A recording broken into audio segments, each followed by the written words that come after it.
ଧରି ଗୋଳଉଥିବା ନ ଗୋଳେଇଲେ ମସଲାଟି କଡ଼େଇରେ ଲାଗିଯିବ। ମସଲାଟିକୁ ଯେତେ ଆମେ ପିଠା ଖଡ଼ିକା ଦ୍ୱାରା ଭାଜିବା ସେତିକି ମସଲାଟି ସୁଆଦିଆ ହେବ ଓ ତରକାରୀଟି ସୁଆଦିଆ ହେବ। ତାପରେ ସାଙ୍ଗମାନେ ସେ ମସଲାରେ ଆମେ ଚିଙ୍ଗୁଡ଼ିଟିକୁ ପକାଇବା।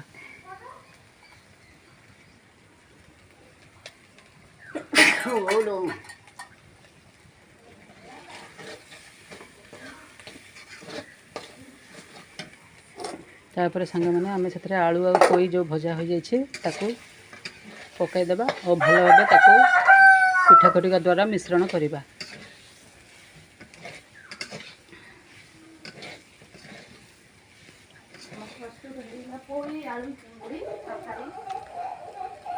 वर्तमान सांग मैंने आमर प्रस्तुत हो गला पोई आलू चिंगुड़ी तरकारी। ताकू भल भाव आम मझे मझे गोलौथबा।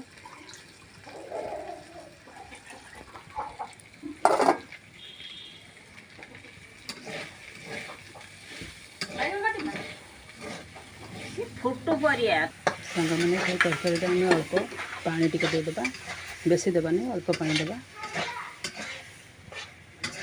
मझे मझे ताकू पिठा खड़िका द्वारा गोलौथबा। सांग मैंने मझे मझे पिठा खड़िका द्वारा आम ताकू गोलौथबा।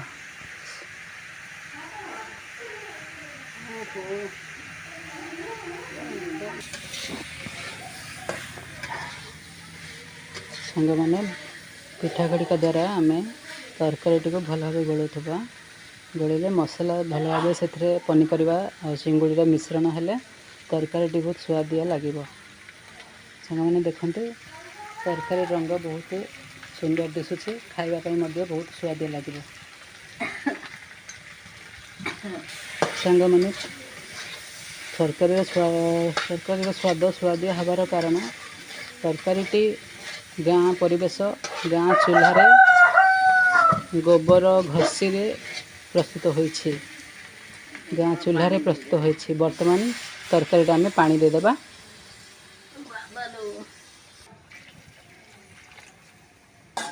पानी दे सांग मैंने आम पिठा खड़िका द्वारा सब प्रत्येक मिश्रण को भल भाव गोलाई देबा।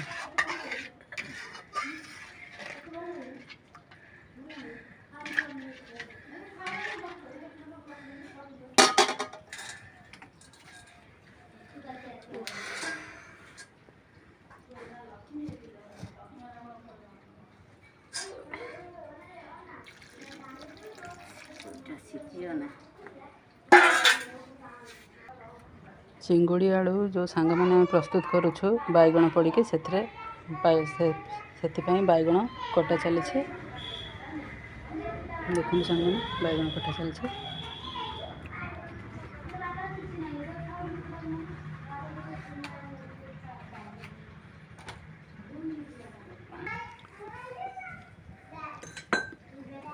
देखो सांग मैंने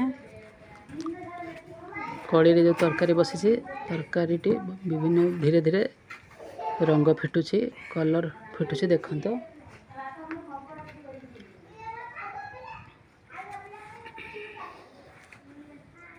बैगण कटा चली।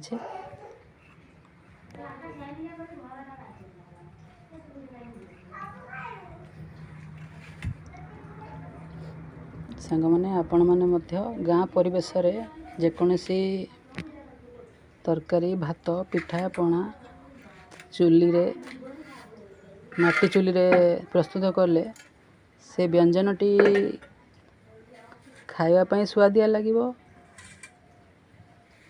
शरीर प्रति भी स्वास्थ्यकर। से माने आपण मैंने ध्यान दे आपण मैंने चेष्टा करंतु गाँ परिवेश रे खाद्यटी प्रस्तुत करी खातु। मैंने मझे मझे ध्यान दिंतु, चुली रे जाल कमीगले जाल आनी दिंतु।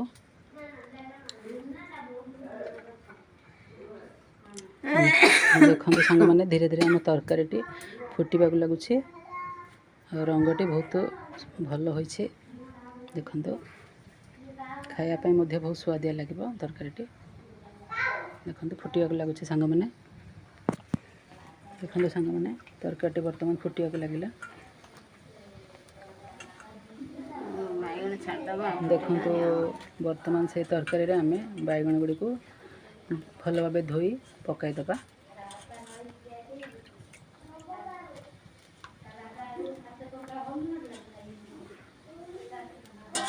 बर्तमान बैगण गुड़ी को आम तरकारी पकईदेलु से स्वाद अनुसार लुण पकाइबा लुण पकईदेलु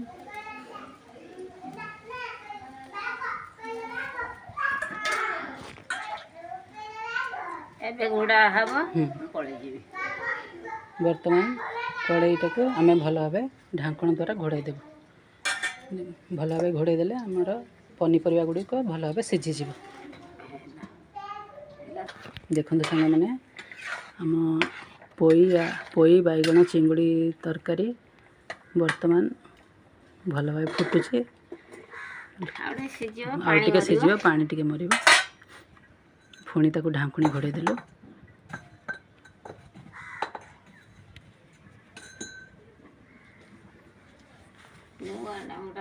बर्तमान सांग मैंने आमर चिंगुड़ी पोई और बैगण तरकारी प्रस्तुत हो जाइए देखते आप मैंने सांग मैंने तरकारी देखापी भी रंग विभिन्न प्रकार बहुत स्वादिया है और खाद्य भी प्रस्तुत बहुत भल है आपण मैंने गरम भात सहित खातु बहुत स्वादिया लगे